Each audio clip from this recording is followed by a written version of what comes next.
அட எங்கள் குட்டீஸ்லாம் கீரையே சாப்பிட மாட்றாப்பா.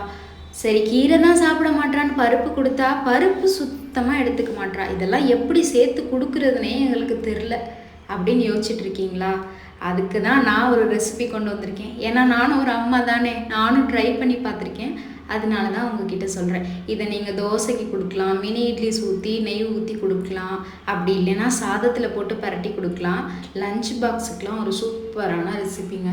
இதை ட்ரை பண்ணி பார்த்துட்டு எப்படி இருக்குது என்னன்னு எனக்கு கண்டிப்பாக நீங்கள் கமெண்ட் பண்ணுவீங்க. இதை வந்து 3 மாதம் வரை ஸ்டோர் பண்ணலாம்.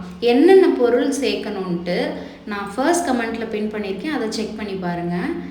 இது எல்லா பொருளையுமே நான் காமிச்ச எல்லா பொருளையுமே ட்ரை ரோஸ்ட் பண்ணி எடுத்துக்கணும். எடுத்து வச்சு அதை நல்லா காய வச்சிடணும்.